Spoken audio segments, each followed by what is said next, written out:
నేను ఊరికి వెళ్తున్నా. ఎక్కడికో గెస్ చేయండి అంటే చాలా మంది "అక్క ఇంకెక్కడికి మీ అమ్మ వాళ్ళ ఇంటికే కదా" అన్నారు. అవును. ఇంక మీకు కూడా అర్థమైపోయింది కదా!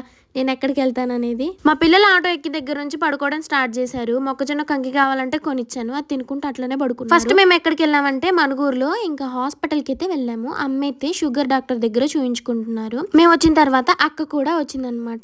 సో, ఇంక అమ్మకి చూపిచ్చేసి ఇంక మేమందరం కూడా బయలుదేరిపోయాము. మా మోనుగాడైతే వాళ్ళ పెద్ద మమ్మీ ఫోన్‌లో చూడండి బొమ్మలు చూస్తుంది. మా సోను పాప అయితే పెద్ద మమ్మీ, పెద్ద మమ్మీ అనుకుంటా ఇంకా పెద్ద మమ్మీ చుట్టూ తిరుగుతుందనమాట. ఇంకిప్పుడైతే నేను ఇంటికొచ్చిన తర్వాత ఇంక డ్రెస్ చేంజ్ చేసేసుకున్నాను. నేను ఈవినింగ్ దాకా ఉందామనే వచ్చాను.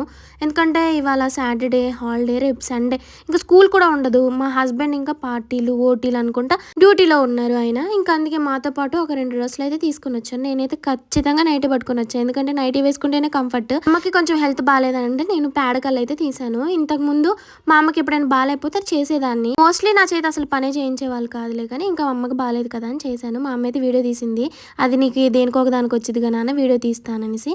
మా అక్కకైతే బ్యాంకులో తెలిసిన వాళ్ళు అంజీర్ అయితే ఇచ్చారంట. ఇది పెద్ద అంజీరు చాలా బాగుంది. అసలు లోపల అసలు జెల్లీ జెల్లీలాగా ఉంది. నేను ఇలాంటి అంజీర్ చూడడం ఫస్ట్ టైం. నాకైతే భలే అనిపించింది. టేస్ట్ అయితే భలేగా ఉందబ్బా. లోపలైతే జెల్లీ జెల్లీలాగా ఉంది.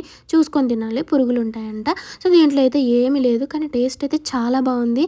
కొంచెం క్రంచీగా లోపల అయితే తొలుగుతుంది గింజల్లాగా. హెల్త్కి అయితే చాలా మంచివంట. నాకు ఫ్రూట్స్ గురించి చాలా బాగా తెలుసండి. ఎందుకంటే నేను ప్రెగ్నెన్సీ టైంలో ఫ్రూట్స్ గురించి చిన్న రీసెర్చ్ చేశాను. నాకు ప్రతి ఒక్క ఫ్రూట్ నేము తెలుసు. వాటి టేస్ట్ ఎలా ఉంటుందో కూడా తెలుసు. సో చాలా మటుకు తినడానికి ట్రై చేస్తా. మీకు ఈ వీడియో ఎలా అనిపించింది, నచ్చిందా? పల్లెటూరులో ఉంటే ఇలానే ఉంటుంది. మా అమ్మ వాళ్ళకైతే గేదెలు ఉన్నాయి.